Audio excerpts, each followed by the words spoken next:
All right, all right. Hello, everyone. And we just want to thank you and welcome you to another episode of the Marriage Can Win Show. We are your hosts, Eric and Dr. Sakisha Heilig, your relationship experts. And we are coming to you. We have a special edition this evening. Joining us here in the studio is a dynamic couple. You've probably heard us talking for the past couple months about this struggling to keep the vows project. Well, guess what? It is finally here and we're overly excited. We just cannot wait until the launch. We wanted you to have an opportunity to connect with the collaborators on this project. Joining us this evening is a dynamic couple, and they have been working with couples and pouring into couples. And I'm not going to spoil it for you. I'm going to let them tell you a little bit about themselves, and then we're going to talk a little bit about the project. So make sure you invite your family member and your friends, share this broadcast out, and make sure you register for the Struggling to Keep the Vows book launch coming right to you on Wednesday, September 30th at 7 p.m. Now, this event is going to be free, but you have to register to gain access. All right.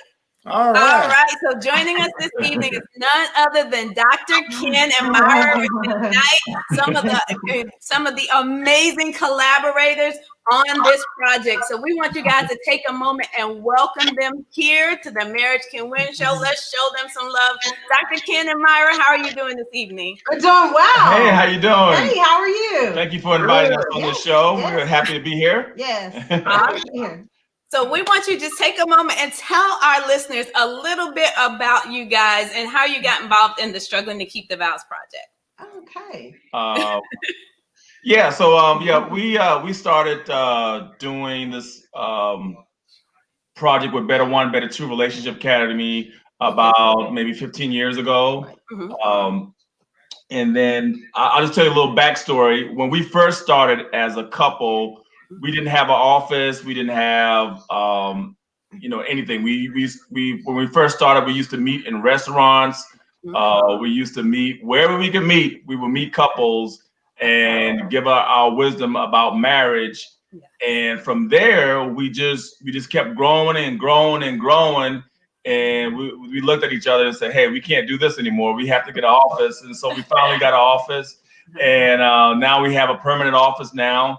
And now with Zoom and everything, we're able to meet couples all over the country now. So now we're able to connect with couples domestically and internationally. So that's a blessing to our company and ministry that we do. And we have been growing ever since. My wife is consider herself the real talk professional.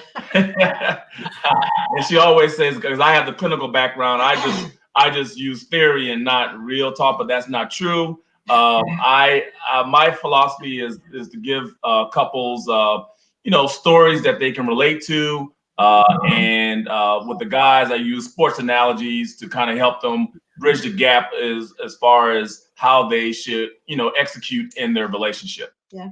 Wow. Yeah, and as Ken said, we've been doing it 15 years. We never did any advertising. It all was word of mouth, and it just kept going and kept going and kept going. Many times we were going to stop, but we were just unctioned to just keep going because, so many families need just that ear to talk to and to listen, and they need just plain people. And I think that that's where the shift is coming in now, not to take anything away from those clinical, but people sometimes just need people just like them. Just like them, to know that, I've been there, I've done that. I know what you're saying for sure, and not to make it appear that they're the ones that's got a problem and no one else has. So it's been a journey and experience, and we're grateful for all the couples that come back and are excited and are still together. So we're grateful for that. Yeah, that's good. I know, really, people really find themselves in a safe zone when they see that you can be transparent about your own relationship and they can relate to that. And so that is great. That is something that sometimes is rare because you got a lot of people that are projecting like they have this beautiful, perfect, Oh yeah. You know, and then they're like, "Well, we can't talk to them. I'm not going to share anything with them." Right. They're kind of stiff. We're crazy. Yeah. And Yeah, it's they're hard when stiff you have neck and stiff collars. You know, sometimes we'll go in our jeans and shirt, or you know, sweatsuits. You know, just down to earth. Right. And you know, we'll make the office at Evian so people can just like they're talking to somebody they just met, just like we're just hanging out kind of thing. And it kind of takes down that edge. For especially for men, I find it takes the edge down, and the kind of sports analogies or life analogies that we do, we make it fun. And then the biggest thing, guys, that we talk about ourselves. Right. So yeah, we use ourselves a lot. Yeah. So it's like, I've been there, done that. I know how that feels. You know, never know how to take the trash out. Yeah, something about that trash is something. Yes, it's universal. It's universal. It's universal. Yeah. All the men have a problem with the trash, and all the ladies have to get us straight about the trash. I don't know why that is, but it is. But you know what? Right now, I guess I'm spoiled because I have my son, and that's one of his chores. But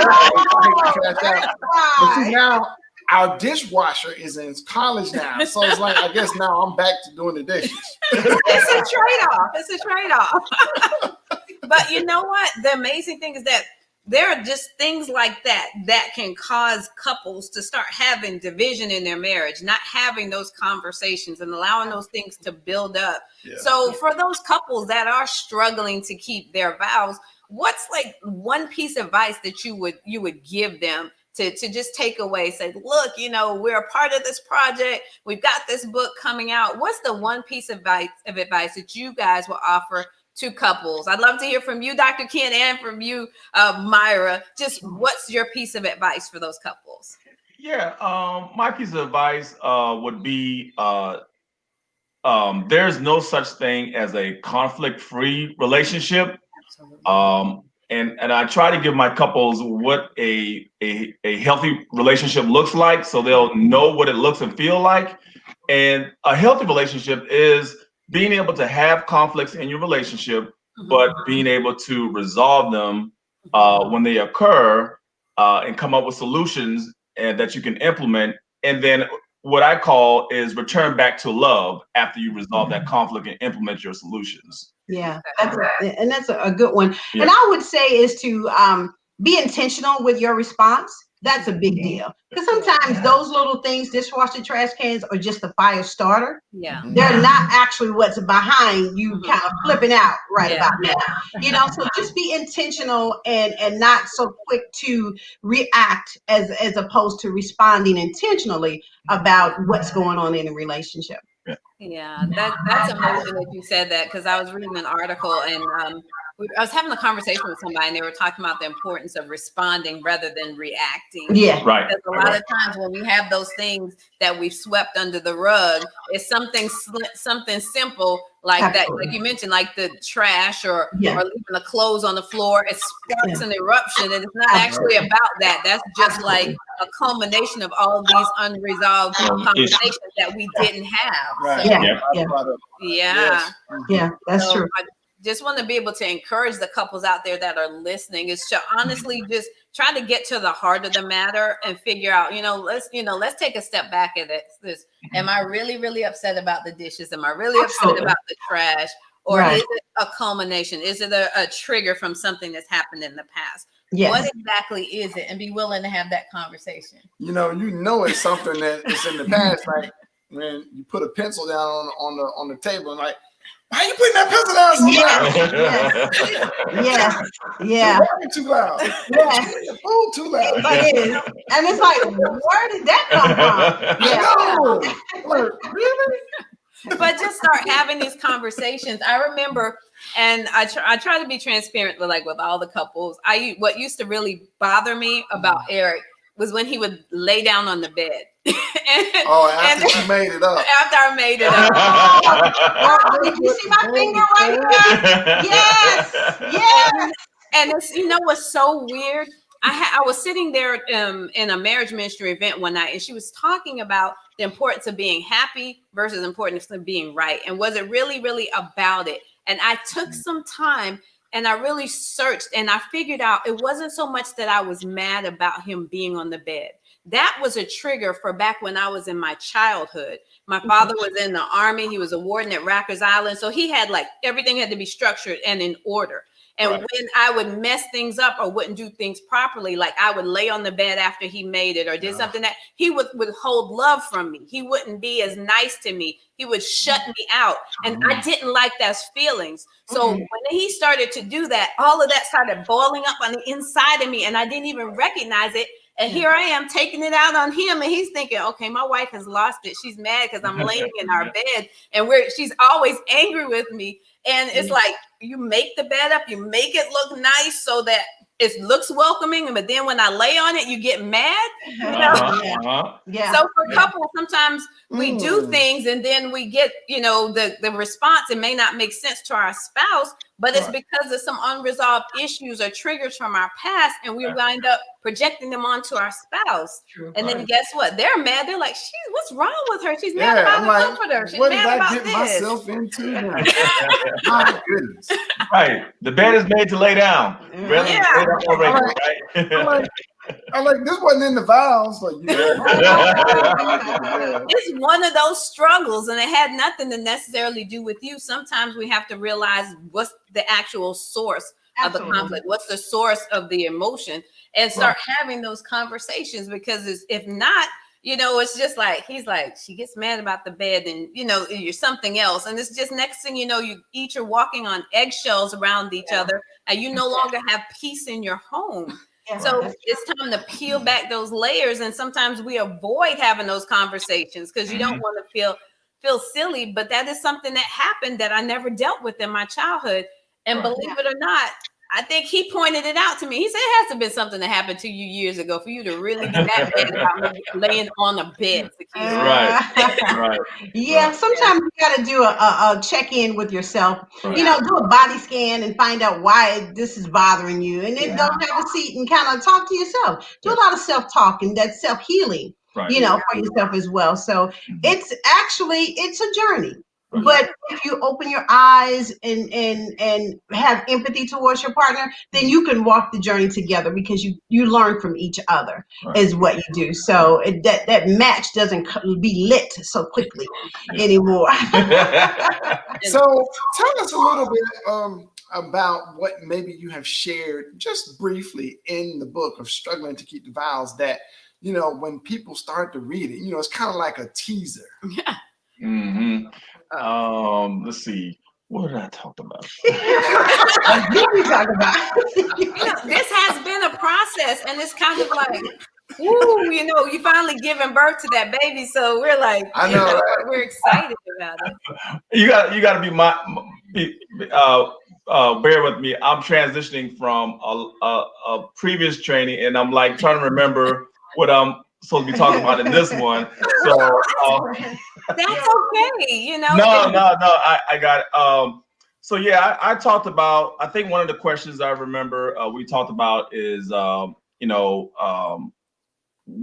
was what sparked me, going into business in this practice in the first place.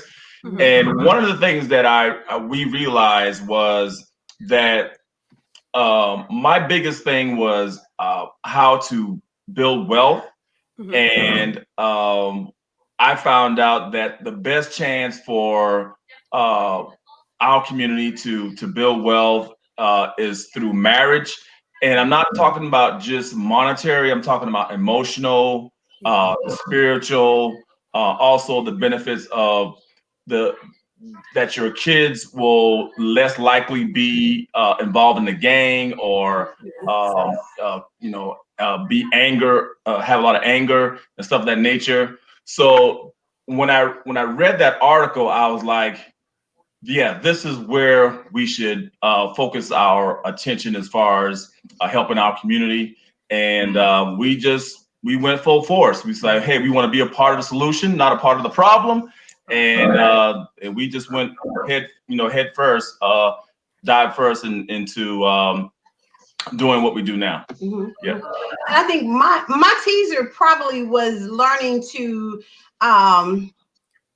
stand your ground with principles. I think, that was mine, because I do know when you're married, especially as, when women are married, you do so much, you give so much, and you expect so much back.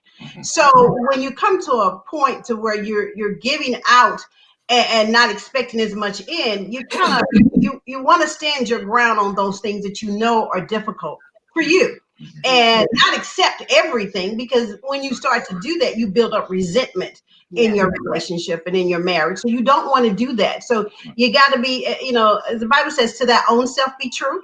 So you gotta stand your own ground, and you have to be able to communicate that with your partner so that you can build on that, and they learn from that as well. So I think that was one of those things that I thought that was really needed to put out when you're trying to keep your vows. You just don't keep them and just like whatever goes, go with it. Right. No, you can't do that, because we've had so many couples that are married, and that's because I did this. But see, they did those things and they forgot about themselves and their principles of what marriage is really about. They were just kind of, I call it the Martha spirit. They were just kind of just doing. You. And there was never any substance brought back to that. So that was one of those things that, I put in. That was good. I know that people that are listening, they're going to run out there and get the book now, because they say, wow, that sounds like us. Yeah. And I mean, and it's amazing. What I like is just being able to connect with real couples, have real conversations about real issues. And that was our main premise for this Struggling to Keep the Vows book, because in our 26 years together, we've been through some struggles. And there are times where you feel like, am I the only one going through this? Is just something going on with my marriage? Is it just my spouse? Yeah. And you had to be able to have those conversations, because and it's funny because we were initially brought into helping couples by attending a marriage ministry event. They, started a new church, and they kept saying, couples come out and support, And we went. And there was a gentleman over there, and he had written this book, and he was real deep with all of these, the reason you're doing this is because of this. And I mean, everybody was just kind of looking at each other. Scientific. Yeah. Your neurons fire when you sit there and you look at your wife. Your pheromones come into play. Everyone was like just saying what he wanted to hear so they could leave.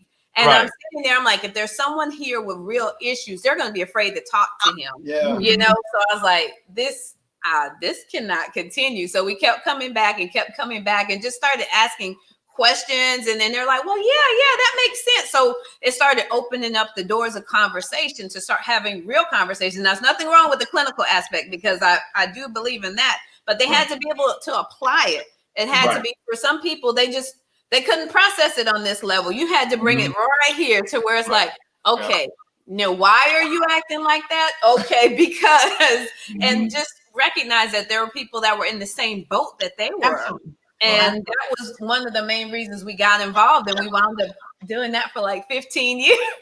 But it was amazing, to see couples start saying, wow, we're enjoying marriage ministry, and start incorporating some fun, do things together, provide childcare.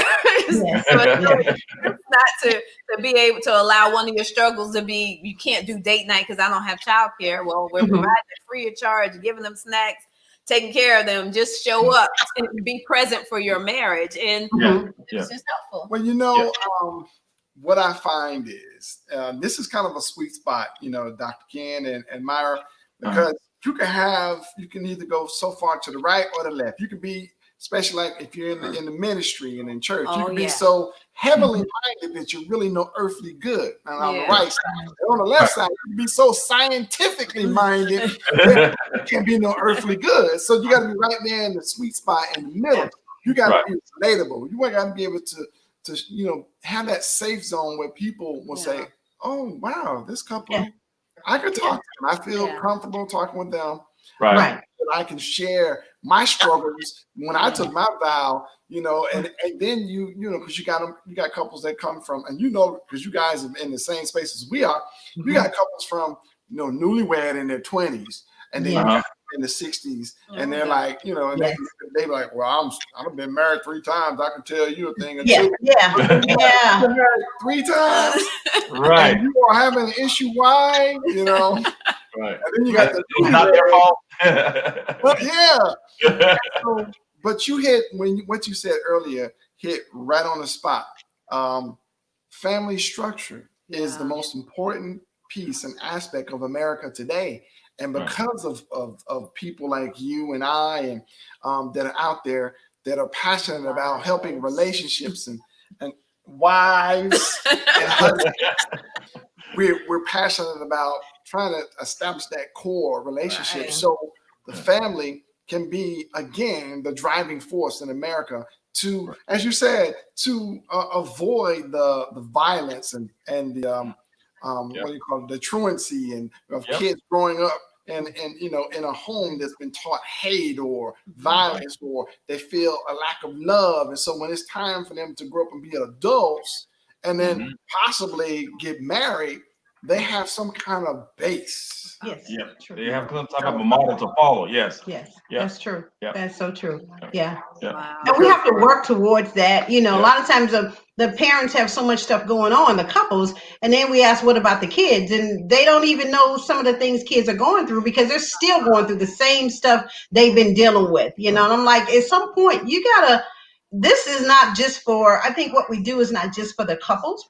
And I tell them that what we do is for your children and your grandchildren. Right. You might just be sitting here, but us helping you get on a better trajectory of your life and your family is helping your children and your grandchildren that are not even here, or your children that are not even here, because you got to get better you got to be better in order to get better, in order to give better. So it's a process, it's a lifelong journey, but we're blessed. And we've met some amazing couples across. We met you guys, so you know. Oh yeah. So it's been a long, blessed journey for us, and like Myra was saying, we feel that we're impacting not just the here and now, but for generations and generations to come. And that, you know, like I always tell couples, you know, we enjoy what we do, and to see you when they come in, you know, kind of at odds with each other, and then when they leave after going through, you know, a couple of sessions with us, that they're just so in love and holding hands and like they're got a renewed sense of love and understanding. That makes our day a whole lot, you know, we feel a whole lot better about doing that than the amount of money that we receive. So it's a growing process. You know, the women need to know about, you know, what's going to happen, how is he going to get better, and all the men need to know about is, how am I going to get more sex? That's usually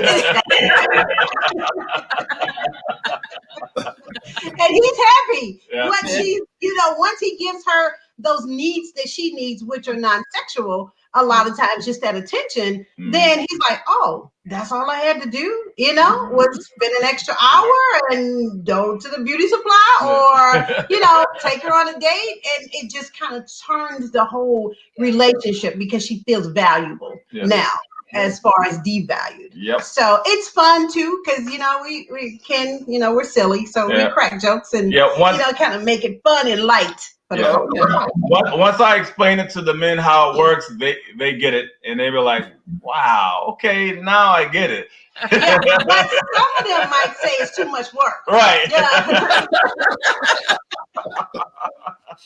like, well, you can begin it then.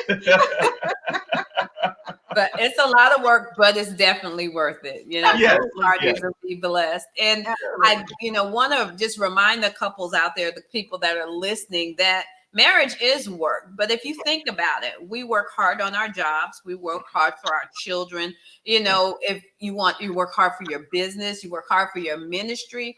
Why should your marriage be last on your to-do list? Why are you not working equally as hard or not as hard to not even like harder to make sure your marriage is working, that making sure your marriage is on track? So it's just something to be mindful of, because a lot of people want to just take the easy way out. Say, okay, I'm going to divorce him. Not recognizing, though, the baggage is still there. The unresolved issues are still there. You end this relationship, you start another one. you still have those issues that have not been addressed. Mhm. So Absolutely. you will still have issues in that new relationship. That's It just might be a different type of issue. Right. So, Because sometimes you're the issue yeah. and don't know it. Yeah. That's true. That's true. Yeah. And to me, like I was telling someone the other day, success, I guess the young generation thinks that success is if you have if you're single, you have the career, you're making money and stuff of that nature. You got the cars, you got the houses.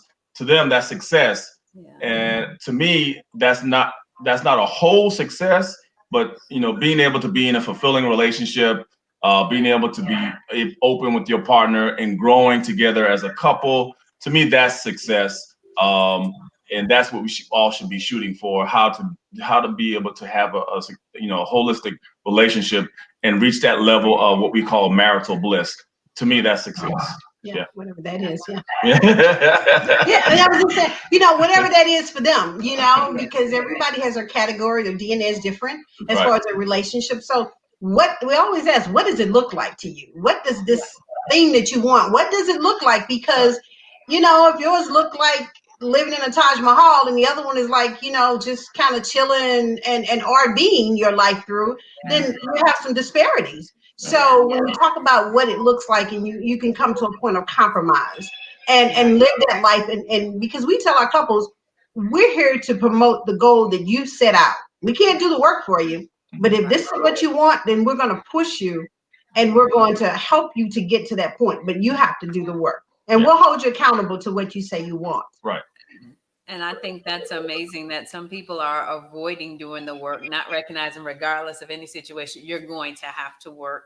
Absolutely. And we just want to applaud you guys and thank you guys for being a part of this project, being instrumental in this, struggling to keep the Vows book and just pouring into the couples, because that's what they need. They need couples that are going to stand up and be real and say, hey, I'm willing to help you, but you're going to have to do the work. We cannot do it for you. We cannot make your marriage work. We can give you the strategies, but if you're not willing to implement them, absolutely. So can you share to our audience like the website that they can come and get more information from you and connect with you? Sure, yes. The website is premaritalcounselingatlanta.com. And you can reach that online. Just go online and type that in, and it'll connect you to our website. Okay, right. So let me try that again and say www.premaritalcounselingatlanta, all one word, .com. Search for Dr. Ken and Myra McKnight. They're an amazing couple. We're super excited. And we want to make sure, it's just to remind everyone out there listening, join us on Wednesday, September 30th at 7 p.m. We're having a free virtual launch, but you must register to gain access. We're super excited, and we're going to continue to connect you with all the authors, all the collaborators on this project that's helping to make it a success. Dr. Ken and Myra, we thank you guys so much again for joining us this evening. Looking forward to the launch next week. Yes, we are. Phenomenal. Yeah. All right. We are excited. We are excited. We thank you for having us. We appreciate that. Yes. We appreciate you guys too. Looking forward to it. We'll be talking with you soon. Yeah, we're looking forward to the next one as well.